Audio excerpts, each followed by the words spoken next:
So I wanted to talk about what you can do in an uncomfortable massage session. An uncomfortable or inappropriate or just a session that you don't feel is right. It's someone that you're not connecting with, whether it's sexual, whether it is rude, disrespectful, whatever it is that makes you uncomfortable. That's what I want to talk about right now. So, this business is a very tricky place. It's a very interesting, very rewarding field to be in. And it's one of those things where I am constantly telling therapists to put value into the work that we do. Once you put value into your work, people will respect the work you do. There's a lot of misconceptions about the work we do. There's a lot of misconceptions about how we work, what people can expect. And I feel like once you put the value into what you are doing, you have a lot more control over how people approach you and think of you and what they expect to get out of you. So that's one of the things that I like to teach about how to understand how to attract the right clients, value. Sure that people can find you in appropriate places. It used to be that massage therapy was listed on places like Craigslist, and that's a very nasty, uncomfortable place to be on, looking for a therapeutic session. You kind of know what you're going to get out of that, or you knew what you were going to get from that. So you don't want to be in places that are grimy. You don't want to be advertising in places where people can find you and they want something inappropriate from that. So just be careful of where you're advertising, be careful of who is advertising you. So put value into the work you do, and value could mean your rates, it could be where you're advertising, it could be who you're talking to, the people you see, where you're actually located, and the words that you're using when you're working. For me, if someone calls me a masseuse, they are corrected immediately. Because I'm not a masseuse, I'm a massage therapist. So, my thing is I like to say, masseuse me? I'm a massage therapist. That's one of the things I like to say when someone calls me a masseuse. I have shirts and everything to make it up that says all that, but that's irrelevant. But so put value into the things, into the work you do. You're advertising, be sure that you're advertising in decent places, and the people that are speaking your name are speaking your name in decent different situations and in positive situations. But what happens when you get someone, still after all of that, what happens when you get someone that disrespects you in session, that comes to you and think that it's a sexual situation, that it's a sexual session? I mean, what happens? What do you do? Well, I'm telling you, the first thing you do is assess the situation. That's one of the things that we're taught in any class, any reputable school or teaching for this profession teaches you to assess the situation.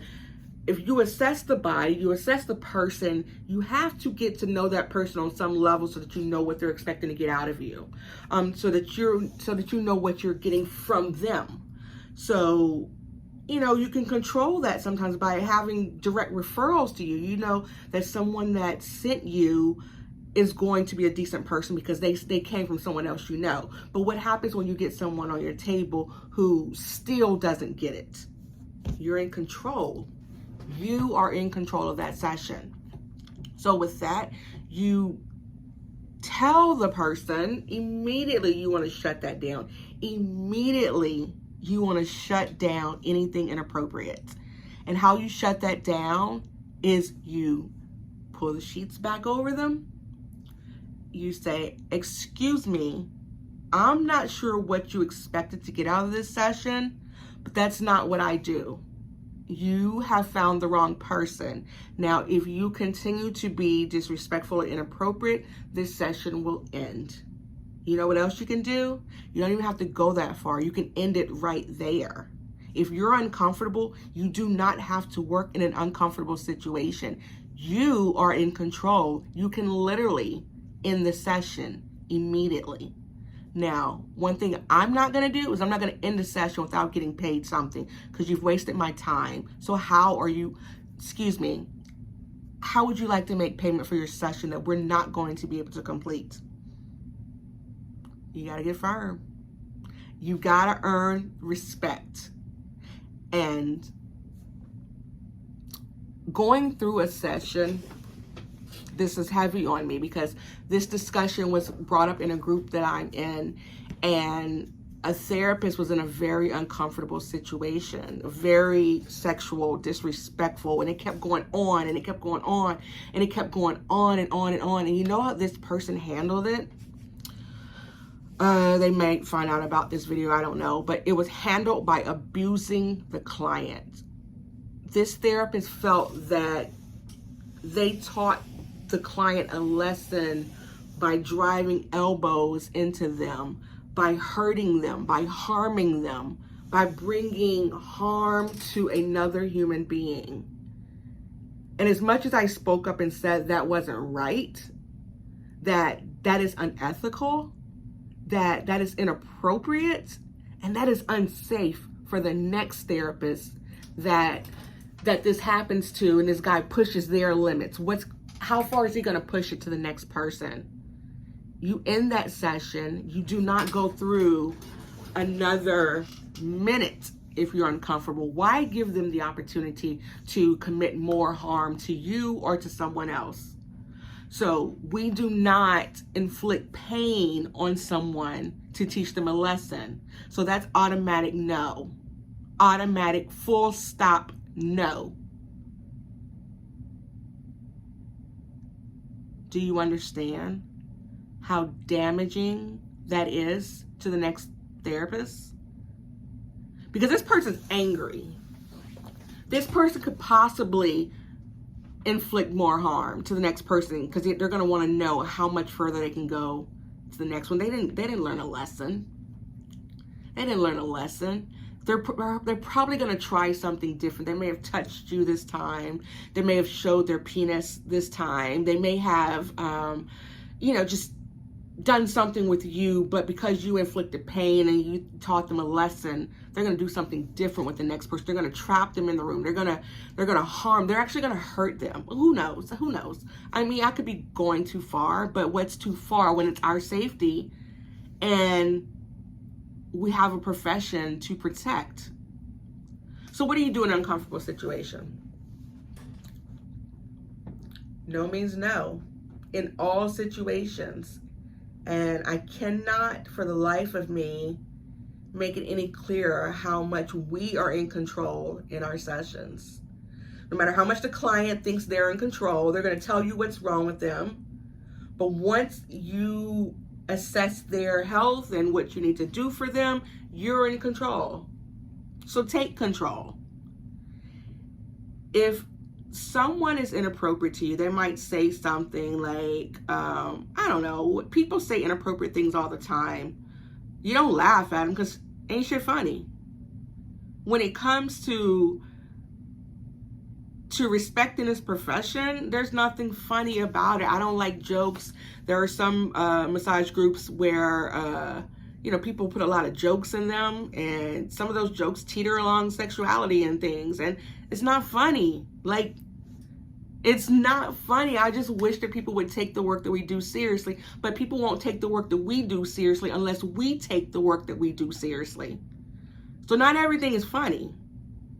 I want to be taken serious as a medical therapeutic massage therapist. And the only way to do that is to put value into what I'm doing and to continue to advocate for the protection of therapists and the education and the knowledge and the skills that we put out into the communities that we work in. And one way to do that is when someone says something sexual, inappropriate, shut it down immediately. Your language that you use for yourself, I've said that before, I'm repeating myself a little bit, but the language that we use when it comes, calling us massage therapists versus masseuse, don't allow people to call you masseuse. The connotation that comes with that is negative, is sexual. Take charge of who you are. You're a massage therapist. You're licensed, you're educated, and your skill set says more about who you are. So you're a massage therapist. There's a lot of words and language you can use for your practice. That's what I like to say, my practice. I like to say my schedule, find a time on my schedule, not like slots, things like that. So there's a lot of wording that we can use that validates the work we do a little bit more, puts a lot of value into it. And once you have those conversations with therapists, with clients or people in the community, I think they start to use those words a lot more, at least when it comes to you and the work you do. So, I just think that the language we use to emphasize who we are resonates with people, and then they don't expect you to be easygoing when it comes to what you allow. Now, I'm not trying to say that people won't try things, because they do. There are some really, really nasty people out there, and some people are predators because that's who they are. There's almost nothing we can do that will keep a predator from being a predator. So if you happen to get one of those predators, shut them down. Shut them down in the session, get paid, get them the hell out of there, and report them on whatever site you need without using their name, or at least threaten them that you're going to report them. If you feel like you've been harmed in any way, you've been touched, you've been abused, then you need to report them to the law enforcement that oversees your area. Report them. We don't have to take it, because if you allow someone to leave, without actually checking them and telling them what was wrong, it's going to happen somewhere else. You didn't change anything. So report them to the proper authorities. You have no right to put their name in any type of forums to warn others. That could be you're risking liability, a lawsuit for defamation or something, because right now at this point it's your word against theirs.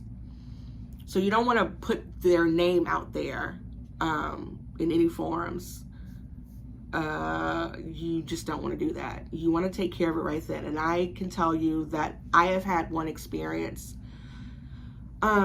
Early in my career, I didn't really know how to handle these situations, but I know I'm a strong woman. So, even then I knew how to take care of myself. But like I said, things happen and we can't control predators. Predators are predators. So, early in my career, I used to take calls in different, hotels, trying to start out my own business or whatever. So I used to take calls in hotels. And I once went to this hotel, this executive from some major company reached out to me to come to his hotel and massage him. He was an older gentleman, and I went to his hotel and I started the session, and during the session he grabbed my hand. He was face up and he grabbed my hand. And he tried to bring my hand towards, dude. I said, "Excuse me, sir, what are you doing?" I'm sorry. I was asleep. I didn't know what I was doing. All right, sleep. So I started working a little bit more. And then he did it again. He grabbed my hand, and I'm like this. Sir, what the hell are you doing? You do realize that your company reached out to me to schedule this. I know who you work for. I'm not sure what you're doing, but what we're going to do now is we're going to end this session and you're going to pay me and I'm going to get out of here and I won't report you. But if you ever do something like this again to anyone else, I guarantee you're not going to get away with it. I don't have the time or the money or the energy to go through with any type of lawsuit or anything. I'm going to report you to your company. So I did that. I reported him to his company and told him that was inappropriate. What happened? I'm not going to sue. I'm not going to do anything, but I want you to be aware of who you're sending out to do harm to people. I didn't know any better. If something like that happened today, oh, we're suing. I'm getting that money. But anyway, back then I didn't know. If anything like that happens to you, you are well within your right to sue, to file charges, to do whatever. But I was just starting out and I didn't know any better. And basically, I just wanted to get the hell out of there and report him to his people, which I did. And, you know, he apologized over and over and over and over and over again. I'm so sorry. I'm so sorry. I said, sir, you're not sorry. This isn't the first time you've done this. I know it's not the first time you've done this, but I guarantee you it's going to be the last. So anyway, I got paid and I left. We were probably 10 minutes into a session. I got paid for like, I don't even remember, but it was, you know, 16, 17 years ago. But that was my one situation. I know I would handle things differently now. I'm a different person. I'm in a different situation, different space, mentally, physically, financially, all of that. I'm in a different space. You know better. So when you know better, you do better. I'm telling you how to do better. I'm telling you how to do better. It's up to you to take the things that I'm saying and do better. It's taking, you know, here I am giving you experience, giving you the know-all or whatever. I'm telling you, you do not have to do anything you don't want to do. If there's any situation that's uncomfortable for you, get out of it. I can tell you a lot about your life and how to respond to people in your life that no longer serves you, and you get away from them and all of that stuff that, you know, I can be all healing and healthy and telling you about those things, but I'm not going to. I'm going to tell you how to operate in your business. Get out of that situation. You don't have to do any work that you don't feel comfortable doing. So don't do it. Don't spend another 5 minutes trying to teach a lesson, shoving elbows in their back, trying to hurt them, squeezing, you know, them as hard as you can because you're angry and you want to teach them a lesson not to do it. That's not teaching them a lesson. It's not teaching them a lesson, and it's not giving good massage therapy. It's not ethical. It's not right. Don't do that. Finish the session, be done, but get paid. If you work for someone else and they don't allow you to end the session, and that could be a place like, you know, ME or, you know, one of these franchise places or something, they're like, don't understand where you're coming from, and they're like, oh, we're going to give the client the benefit of the doubt. You probably misunderstood. Whatever the case is, don't allow them to do that. Your word is your word. Your feelings are your feelings. You are in control of that. If they do not allow you to end the session, they want to penalize you for that, then you know what? You've got an issue with them. You potentially have a lawsuit with them for not allowing you to take care of yourself, for them not protecting you. So I'm not a legal eagle. I'm not a lawyer, none of that stuff. But I'm just saying you don't deserve to be in any situation that's uncomfortable for you. So get out of it. And if the people that you're working for don't protect you, then that's not the place you need to be at. So protect yourself in the session. That's the most important thing that I can teach you and take away from this is that you don't have to do anything that you're uncomfortable doing. If you have any questions, please leave them. Ask me. I don't mind answering these types of questions for sure, because I truly feel like we deserve to be protected, and we have to protect ourselves, you know, if no one else does. Put value into the work you do. Be careful with your advertising, your marketing, your promotion. Be sure that what you who you want to get in, you're putting out so you can get that particular client and get that community of people that you want. And you know, we can't control everyone who's a predator, but when we get one who is a predator, that we know they're a predator, protect yourself, get away from it, get out of it, and move forward. Yeah, so if you have any questions, be sure to let me know in the comments. All right, bye. Protect yourself.